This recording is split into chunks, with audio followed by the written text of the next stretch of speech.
Aventureros, todos tenemos personas que nos inspiran, personas que hacen que hagamos lo que hacemos por algo muy concreto. A lo mejor alguien leyó una vez un libro de una persona que le inspiró a viajar, a partir tras la búsqueda de respuestas. Quién sabe si un documental, cualquier cosa nos sirve para encender esa chispa de entusiasmo que todos tenemos en nuestro interior por la búsqueda de una pasión. A mí me sucedió hace muchos años ya. No fue con un libro, fue directamente con una serie de televisión, Planeta Encantado. Para mí, ese fue el germen del incendio que después surgió en mi interior por la búsqueda de respuestas a través de los viajes por todo el mundo, buscando el misterio. Hoy llega a Desafío Viajero Juan José Benítez, el que probablemente es no solo gran inspiración para mí, sino para todos los que amamos el mundo del misterio y de los enigmas de la historia. Así que, aventureros, comenzamos con JJ Benítez en Desafío Viajero.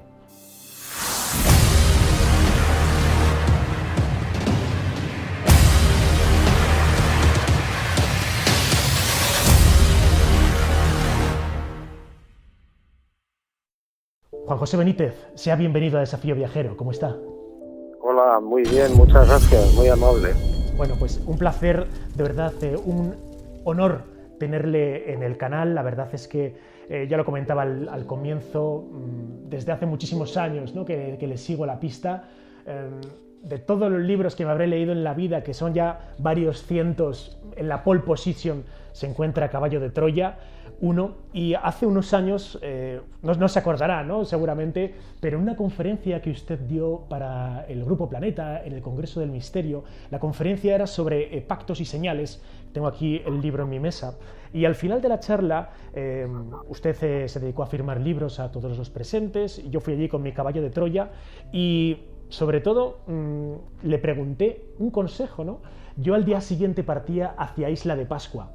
Entonces me dio de verdad un confort absoluto y me reconfortó el hecho de que me animase y que me inspirase para partir allende los mares tras la búsqueda de respuestas, como tiempo atrás usted también había hecho. Así que de verdad que para mí esta es una entrevista más especial de lo común y bueno, le traigo a Desafío Viajero para hablar un poco de misterio en general, ¿no? Y sobre todo porque acaba de llegar a todas las librerías el que es su último libro, Mis Primos. Y es que esta es la segunda parte de Solo para tus ojos. Solo por dar una vuelta por los libros que tengo aquí encima de la mesa, tengo mis enigmas favoritos, tengo todos los de Planeta Encantado, tengo el Diario de Eliseo, Pactos y Señales, bueno, una barbaridad, y de alguna forma culmina, yo creo que en gran parte, su búsqueda por los ovnis, ¿no? Y por los casos, yo creo que más interesantes que ha podido investigar con estas 740 páginas que ahora mismo tenemos en todas las librerías con Mis Primos, ¿no, Juanjo? Sí, bueno, la verdad es que es un trabajo más, ¿no? Dentro de lo que es la investigación del fenómeno ovni. Este año se cumplen justamente 50 de investigación. Y entiendo que bueno, es importante sacar a la luz pues toda la información que he ido reuniendo, que sigo reuniendo en esos años de investigación. Mis Primos es una recopilación de casos, de muchísimos casos, tratando de responder pues a preguntas básicas o claves dentro de lo que es el fenómeno ovni, ¿no? Bueno, desde cuándo están aquí, que es, creo yo, muy importante. Y bueno, si son agresivos, en fin, ese tipo de temas. Exactamente. Bueno, yo creo que lo primero que se está preguntando la gente es ¿quiénes son mis primos? Porque a lo mejor el que es lector habitual de sus obras sabe que cariñosamente él les llama así a esos seres de otros mundos, ¿no? Con los que compartimos o no experiencias, pero ¿por qué esta acepción de mis primos? Bueno, es una manera de hablar casi medio en broma entre los investigadores desde hace ya bastantes años. Cuando nos referimos a estas civilizaciones no humanas, en las que por supuesto creemos, por lo menos los investigadores de campo, pues nos referimos a ellos como nuestros primos. Y la verdad es que en el fondo no es solamente una broma, sino que también pues parece que podría haber una relación entre estas civilizaciones y la aparición del ser humano en la Tierra.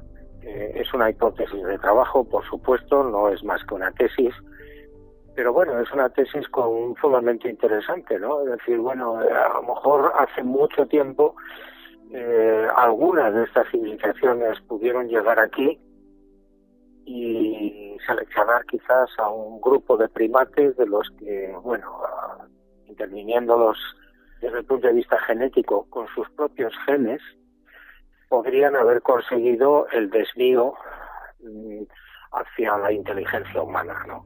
Juanjo, ¿desde cuándo supuestamente bajo esta hipótesis de trabajo deberían de llevar aquí? ¿Cuándo llegaron por primera vez? ¿Tenemos algún indicio, algún dato que podamos decir, bueno, pues las primeras pinturas son las de el Tassili, o tendríamos que irnos más para atrás? Bueno, hay pinturas más antiguas. Las del Tassili Nayer en Argelia oscilan entre 8.000 y 16.000 años. Pero en Tanzania yo me he encontrado pinturas que tienen 29.000 años. Y bueno, pues me imagino que quizás algún día puedan salir otras pinturas en el mundo incluso más antiguas.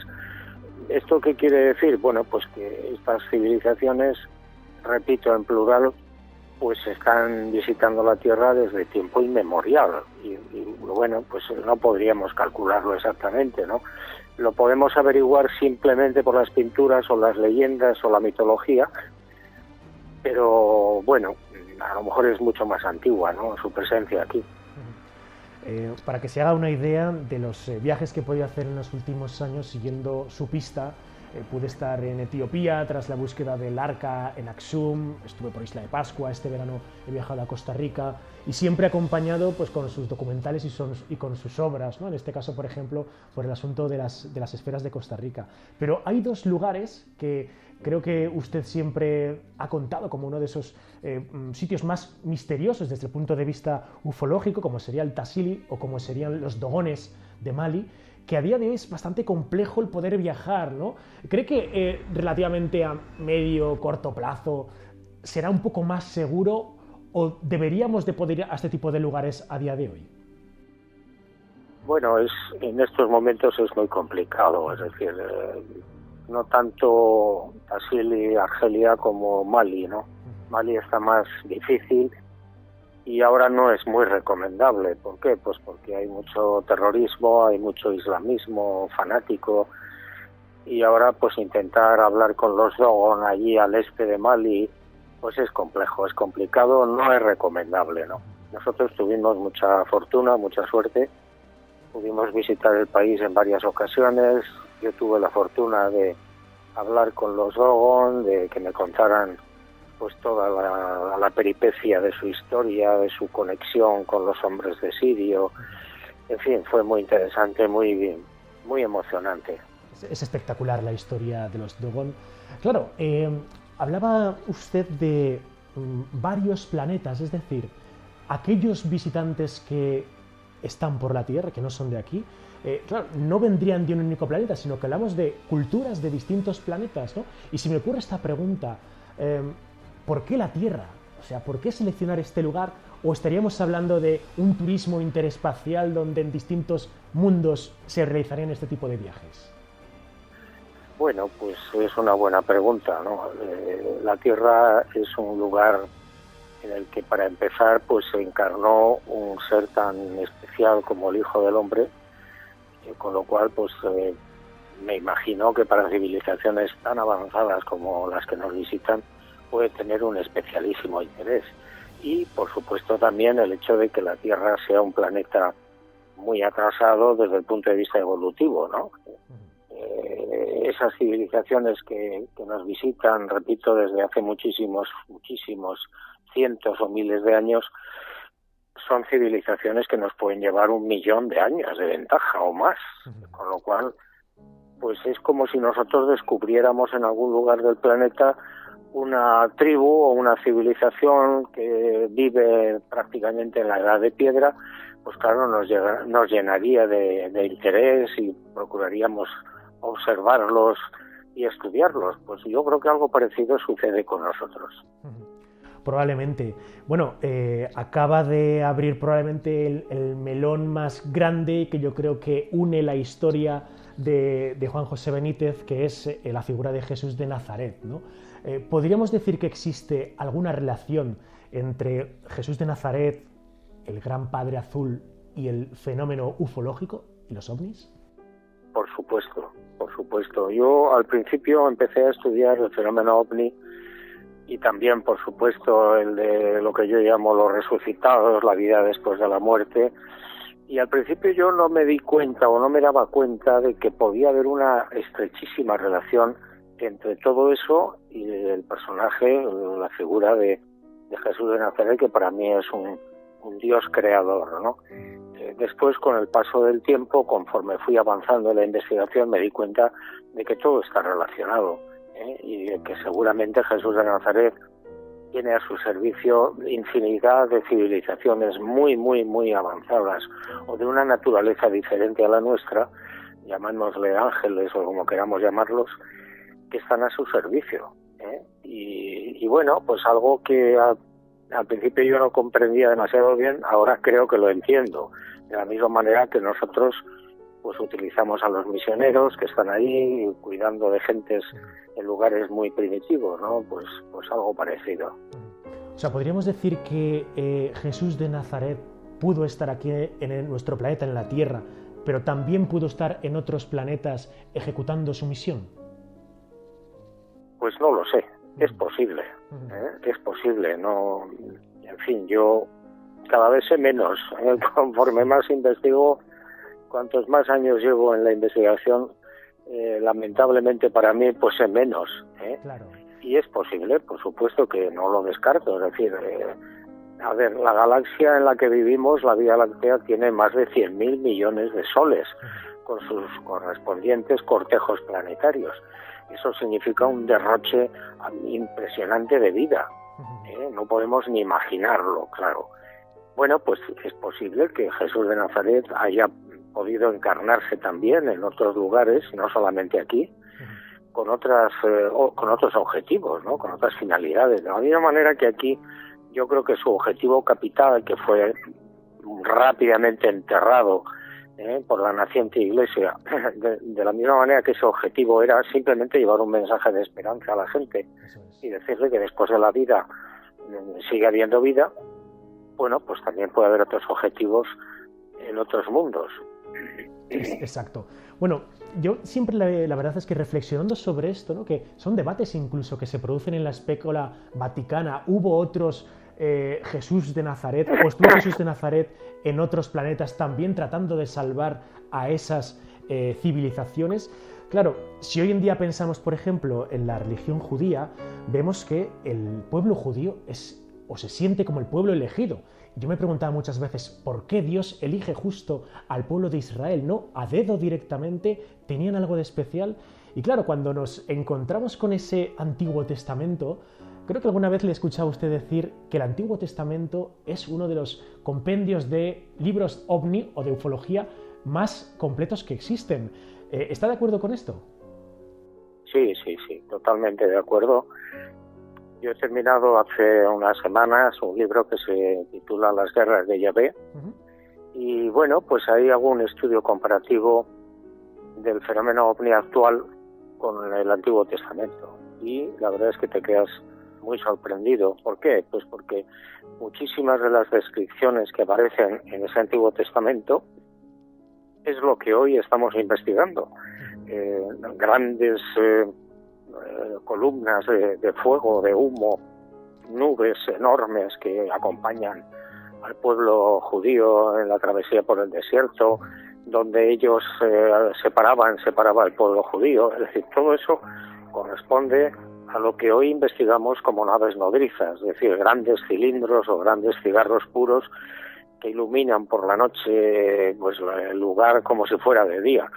¿Eso qué significa? Pues que hay una civilización o varias civilizaciones que están conduciendo al pueblo judío por una tierra hacia un lugar, que los han seleccionado, que etcétera, ¿no? Lo que ya sabemos.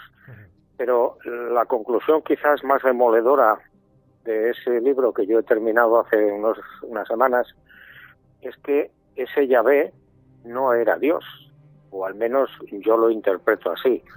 ¿Por qué? Pues muy sencillo, porque yo considero que Dios, o el Padre Azul, o el buen Dios, no es un personaje asesino, ¿eh? Y sin embargo, en el Antiguo Testamento, los asesinatos, conforme iban caminando por el desierto hacia la famosa Tierra Prometida, son miles, cientos de miles de asesinatos de gente inocente y además legítimos dueños de la tierra en la que iban a asentarse estos señores, ¿no? Es decir, en conclusión, hay que poner muy en duda la naturaleza de ese Yahvé. Yo entiendo que podría ser una o varias civilizaciones de las que estamos hablando ahora, con un objetivo y un plan muy bien estudiado, muy bien premeditado. Pero que, claro, lógicamente en aquella época, hace 3.300 años, pues Moisés y su gente los tomaron por dioses, claro, lógicamente. ¿Cómo iban a interpretar a alguien que puede volar, no? Claro, claro. Yo estoy totalmente de acuerdo. Fíjese, hace un tiempo cuando produje el documental del Arca de la Alianza, la gente se me echaba encima porque yo hablaba de que el arca, ya sea por sí misma o a través de Dios, mataba. El joven Uzá, cuando trata de sujetarla cuando está a punto de caerse del carro, sufre esa descarga. Los hijos de Aarón, cuando ofrecen ese incienso que Dios no había pedido, también son totalmente fulminados por el poder del arca. Y qué hablar, ¿no?, de las murallas de Jericó, o efectivamente pues la cantidad de muertos que tenemos en el Antiguo Testamento, casi por obra y gracia milagrosa de Yahvé, ¿no? Y yo creo que encaja perfectamente que Dios jamás se contradeciría con ese quinto mandamiento. Por eso creo que es totalmente acertada esa aseveración, a pesar de que estoy convencido que después de este comentario se me volverán a echar encima. Pero bueno, yo creo que hay que decirlo, ¿no? Y que no hay que esconder este tipo de verdades. Claro, sí, efectivamente. Es decir, aunque uno trate de ser respetuoso con todas las creencias, que así debe ser, eso no significa que no podamos decir lo que consideramos la verdad, o por lo menos nuestra verdad. Y después de tantos años de investigación, creo que tenemos el derecho a explicar a todo el mundo, cada cual que se quede con lo que le parezca oportuno, lo que pudo ser aquello. Es decir, pues eso, unas civilizaciones muy avanzadas con un proyecto muy determinado, que es preparar, para mí, el camino de Jesús de Nazaret. Para eso necesitaban pues un pueblo, una identidad nacional, un lugar, una tierra donde asentarlos y por supuesto una religión. Pero todo eso no significa para nada que esas civilizaciones sean o representen a la divinidad, para nada. Exacto. Bueno, hay una cosa que se lo tengo que preguntar. Hace poco estuvo por aquí Juan Eslava Galán y le hice la misma pregunta porque me impacta la facilidad que tienen para escribir. ¿Cómo hace para que le cunda tanto el tiempo y tengamos casi año por libro y ya sé de buena tinta que tiene otros en proyecto y otros, como me acaba de decir, ya escritos? Sí, bueno, pues es una disciplina que aprendí hace mucho tiempo en el periodismo, trabajar todos los días, sábados y domingos, sin interrupción, y no hay más secreto. Es decir, todo lo demás pues es trabajo y más trabajo. Exactamente. Bueno, pues esa es la clave. Al final, la voluntad, el trabajo, y que si uno quiere conseguir cosas, hay que lucharlas. Yo creo que ahí está la cosa. Volviendo al asunto ovni, Juanjo, a día de hoy podríamos decir que los extraterrestres o nuestros primos están entre nosotros. ¿Tendríamos infiltrados? Un momento, amigo mío. ¿Sabías que cada vez que pulsas like, haces un comentario o compartes el vídeo, me ayudas a que el canal llegue a más personas? Gracias por tu apoyo. Desafío Viajero. Somos todos.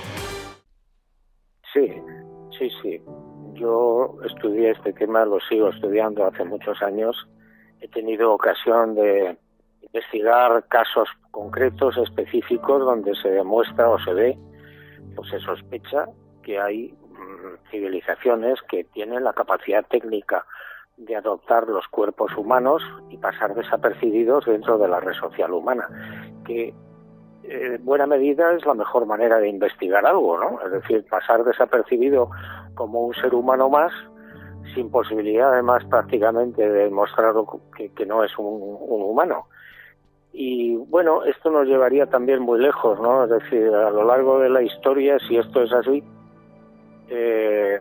han dirigido nuestra historia, la han inclinado en un sentido o en otro, pues me temo que sí.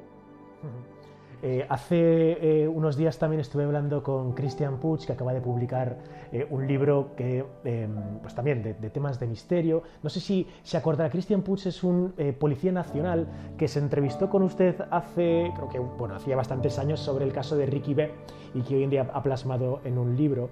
Entonces, pues el otro día estaba refrescando la historia de Ricky B, que me leí pues hace también muchísimos años. Me acompañó un verano, yo recuerdo, de oposición, cuando estaba opositando, y bueno, o sea, me impactó, de verdad que me impactó esa obra. El caso es que, leyendo su obra de Mis primos, cuenta un caso que se produce en Zahara de los Atunes, el mismo lugar donde Ricky B tuvo esa relación con el ingeniero. Y claro, cuando conocemos el caso de Ricky B, es cierto que hay un momento en que ella va con, digamos, pues el novio que se ha echado, ¿no? Van por la noche en el coche y aparece una luz, pierde él el control del vehículo y Ricky B se esconde como en el suelo del vehículo. ¿Algo tendría esa zona de Zahara de los Atunes para que tengamos, por ejemplo, en el caso de Ricky B, un avistamiento, pero en su nueva obra, en Mis primos, narra otro que yo hasta ahora no había conocido? ¿Algo habrá ahí? Bueno, yo creo que estas civilizaciones, cuando tratan de infiltrarse en la sociedad humana, les da igual el sitio, no tiene mayor importancia. Yo he conocido casos en Sudáfrica, en México, en Zahara, por supuesto, con Ricky, en fin, y en muchos sitios del mundo. Y yo creo que eso no es importante para ellos. De acuerdo. ¿Y tenemos que temerles o tenemos que recibirles con los brazos abiertos? Yo sería prudente. Cuando llevaba ya bastantes años investigando, me dio por hacer un estudio estadístico de los casos de agresiones no justificadas por parte de estas civilizaciones hacia el ser humano. Y me encontré con la desagradable sorpresa de que en mis estudios un 52% eran casos de agresión, repito, no justificada, que bueno, pues te deja perplejo, ¿no? Y por tanto, lo que hay que hacer es ser cauteloso y prudente cuando alguien tenga la suerte de ver una de estas naves o a los tripulantes, pues ser prudente, ser cauteloso, porque no sabes nunca lo que puede pasar. 52% es más de la mitad. Es que esto es una barbaridad. Claro, yo recuerdo a Stephen Hopkins, ¿no?, que hace unos años decía, cuidado con enviar tantas señales al universo, que cuando dos civilizaciones se juntan, aquella que tecnológicamente es inferior tiende a ser comida o desaparecer por culpa de la otra, ¿no? ¿Tendríamos que estarnos más callados en ese sentido? Bueno, el señor Hawkins era un gran científico y un perfecto analfabeto en el tema ovni, y por tanto, bueno, pues hay que tener cuidado, repito, pero, hombre, hubiera sido más interesante que se hubiera puesto a investigar el fenómeno ovni aquí en la Tierra, ¿no? Se hubiera dado cuenta de muchas cosas y se hubiera llevado una gran sorpresa. Sí, entonces, lo que yo creo que hay que hacer es ser prudente, ser cauteloso, porque, bueno, repito, hay muchos casos en los que estas civilizaciones, no sabemos por qué razón, terminan fulminando al ser humano. Desde luego que, unido probablemente al asunto ovni, está todo el tema de las sincronicidades o esas casualidades demasiado casuales para ser azar, ¿no? Yo recuerdo cuando le acompañé en esa aventura de Planeta Encantado con el anillo del palo cero palo, que coincide justo con lo que Dionisio Ávila observa en lo alto de la nave, que coincide justo con alguno de los símbolos bereberes que después usted encuentra en el Tassili. Me impactó cómo se hilan una serie de circunstancias o de sucesos que en principio no deberían de tener nada en común, pero que se entrelazan como si estuviesen sincrónicamente preparados para ello, ¿no? Yo cuando le he leído a usted tantas veces digo, es que a Juanjo Benítez le pasan cosas rarísimas o casualidades que digo, a mí en mi vida normal estas cosas no me pasan. ¿Por qué cree que le sucede esto? Pues no lo sé muy bien. Sospecho que, bueno, pues sí, muchas de estas cosas extrañas que me han ocurrido y me siguen ocurriendo, pues están muy vinculadas a este fenómeno, ¿no? Yo siempre, desde hace mucho tiempo, he creído que todos o casi todos los investigadores de campo están vigilados, entre comillas, por estas civilizaciones. No solamente vigilados, sino protegidos, bueno, incluso dirigidos, ¿no?, entre comillas. Y es hasta cierto punto lógico y normal. Es decir, si una serie de personas, de investigadores, tienen que dar a conocer un fenómeno tan importante como es el fenómeno OVNI al mundo, lo lógico es que de alguna manera los dirijan, ¿no?, los protejan también, o en fin, les vayan guiando los pasos dentro de lo que es la investigación. Por tanto, a mí no me extraña que a mí me ocurra esto, claro, como le ocurre a muchísimos investigadores. Bueno, lo que daríamos muchos porque nos ocurriese solo una minimísima parte de estas cosas, porque, bueno, llama mucho la atención. Yo recuerdo cuando estaba leyendo Ricky B que usted comenta cómo hacía un viaje a Egipto, ¿no?, y que alguno de los turistas que le habían acompañado en el viaje luego le enseñaban unas fotos donde justo aparecían ovnis en esas fotografías y se ven perfectamente en el libro, ¿no? Por eso me gustaría preguntarle, ¿usted, Juanjo, alguna vez directamente ha contemplado un objeto volador no identificado? Sí, los he visto, que yo recuerdo, en 4 ocasiones. En 2 de ellas pude hacer algunas fotos. Y bueno, pues 2 de ellas han sido naves silenciosas, muy cercanas, aproximadamente a 100 o 200 metros. Y bueno, pues ahora con el paso del tiempo te das cuenta de que eso hasta cierto punto es normal. Es decir, estás todo el santo día en las carreteras, estás todo el santo día investigando y bueno, pues cabe la posibilidad de que aparezcan por algún sitio, ¿no? Bueno, pues muy interesante. No obstante, los avistamientos que ha tenido, entiendo que han sido avistamientos donde no ha habido contacto, ¿no?, donde ha sido simplemente contacto visual. Exacto, sí. Sí.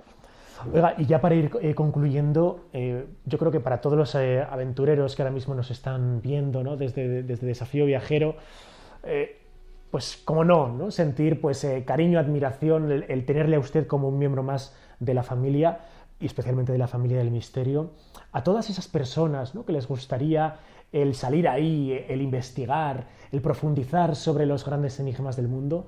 ¿Les podía dedicar algún consejo o algunas palabras que su experiencia les pudiese inspirar? Bueno, pues no me gustan mucho los consejos, ¿no? Pero en principio, si les interesa viajar y les interesa el tema de los enigmas, de los misterios, lo que yo siempre aconsejo es que sigan y que permanezcan siempre curiosos, que la curiosidad sea lo primero que metan en la mochila o en la maleta. La curiosidad es fundamental, no solamente para los misterios y los enigmas, sino para la propia vida. Bueno, pues ahí está. También lo decía Einstein, ¿no? El primer signo de inteligencia es la curiosidad, ¿no? Y lamentablemente yo creo que cuanto más nos movemos y cuanto más nos socializamos, nos damos cuenta de que casi es uno de los pecados de la humanidad, ¿no? Casi esa ausencia de curiosidad y el simplemente dejarse llevar por la vida cual botella en mitad del océano. Para concluir, Juan José Benítez, me gustaría hacerle ya la última pregunta, que es la que hago a todos los invitados que se pasan por el canal, por Desafío Viajero, que es: si a JJ Benítez le dan la oportunidad de cenar con 3 personajes históricos al mismo tiempo, ¿a qué 3 metería en esa cena? Bueno, pues hombre, en primer lugar, por supuesto, Jesús de Nazaret. En segundo lugar, Miguel Ángel. Y en tercer lugar, el señor Cristóbal Colón. Qué interesante, que también parece ser que fue dirigido, ¿no? Sí. De hecho, hay un testimonio en su propio diario de a bordo donde cuenta que cuando está llegando a la isla de Guananí, pues se encuentra una luz. Había una recompensa fijada por los reyes católicos para el primero que viera tierra, y ellos, Colón y su repostero, pues vieron una luz enfrente de la carabela, y pensaron que era una hoguera. En realidad no era una hoguera, estaba muy alto, estaba a 400 metros de tierra, pero ellos en esos momentos no lo supieron, ¿no? Claro, en 1492, algo que estuviera a 400 metros del suelo, pues solo podía ser algo que volaba, ¿no? Exacto, exacto. Bueno, como me gusta apropiarme muchas veces de esa mítica sentencia que usted tiene, casualidad, lo dudo, ¿no? Bueno, pues Juan José Benítez, muchísimas gracias por haber estado en Desafío Viajero. De verdad que le deseo muchísimo éxito con su nueva obra, Mis Primos, y de verdad, personalmente y desde la comunidad del misterio, gracias por habernos inspirado y por haber hecho que tantas llamas de entusiasmo se enciendan con chispas que usted nos encendió. Muchísimas gracias. Muchísimas gracias, muy amable, muchas gracias. Muy amable, Juanjo. Gracias, hasta pronto. Hasta luego.